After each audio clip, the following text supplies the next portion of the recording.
Allah. Nama yang menunjuk pada dua hal sekaligus. Satu, sifat ketuhanan. Yang kedua, pusat penyembahan. Ya, sifat uluhiyah, ketuhanan, dan ubudiyah, penyembahan. Duanya ditemukan, kedua makna ini ditemukan dari Allah sendiri. Di Quran surah Thaha, surah ke-20 ayat ke-14. Perhatikan kalimatnya. Innani anallahu. Sayalah Allah, kata Allah. Apa makna Allah itu? Satu, la ilaha illa ana. Nggak ada Tuhan kecuali saya. Itu sifat ketuhanan.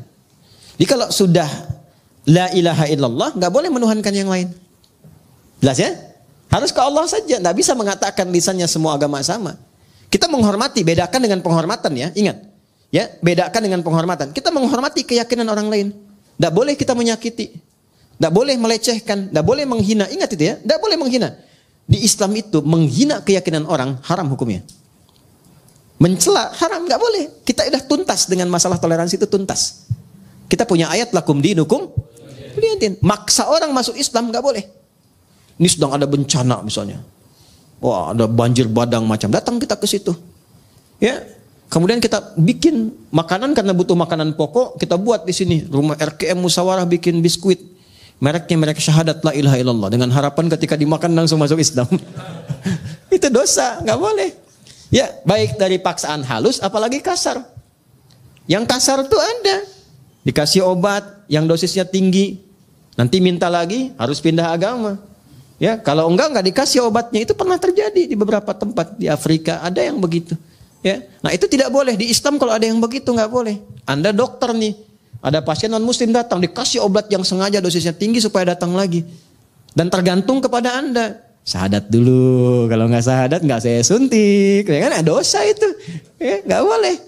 Ya, atau misalnya mengada-ngada, ya, oh wudu deh Pak, kalau Bapak wudu minum obat ini langsung sembuh. Padahal memang obatnya harus itu misalnya, itu dosa, nggak boleh. Islam itu indah, Islam itu indah. Balik sini ya. Nah, Allah satu sifat ketuhanan, kedua ubudiyah, la ilaha illa ana fa'budni, sembah saya. Sembah itu sifat ibadah. Makanya kalau kita baca bismillah, ada Allahnya di situ, maka kita niatkan semua perbuatan jadi ibadah. Otomatis itu. Apapun itu. Naik kendaraan, makan, minum, kerja, bismillah, sepanjang nama Allah disertakan jadi ibadah. Jadi jangan dipahami ibadah itu aspeknya ritual saja, tidak. Semua kegiatan itu ibadah. Wa ma khalaqtul jinna wal insa illa ya'budun. Adz-Dzariyat ayat 56. Tidaklah aku ciptakan semua jin dan manusia kecuali menjadikan semua aktivitas ibadah. Nah, dalam ibadah itu rasakan ketuhanan Allah. Niatkan untuk Allah. Niatkan lillah. Itu yang dimaksud ikhlas. Maka di surat Ikhlas dibuka dengan kata Allah. Qul huwallahu, tujukan lillah. Kalau sudah ditujukan karena Allah, pertama memberikan ketenangan pada jiwa. Kedua, nggak ada kecewa. Ada kecewa. Antum ikut tender, diniatkannya untuk proyek gitu-gitu aja. Seharusnya antum yang menang, kualifikasinya antum yang dapat, tapi diserobot orang lain, kecewa antum. Kenapa begini, kenapa begitu? Tapi ketika anda lihat kan, lillah, saya mau ibadah, mau gini. Ya, begitu diambil orang, Allah mungkin punya hikmah lebih baik. Saya ikhtiarkan nggak dapat, ya sudah. Ya, ada tanggung jawab, dia begini, begitu. Itu nikmatnya lillah tuh begitu. Untuk merawat nih ya. Teman-teman santri begini. Tiba-tiba ada perilaku yang nggak sesuai dengan harapan antum. Bisa kecewa. Saya rawat-rawat, saya begini-begini begitu. Ternyata perlakuan kamu begini. Padahal yang menitipkan rezeki juga Allah.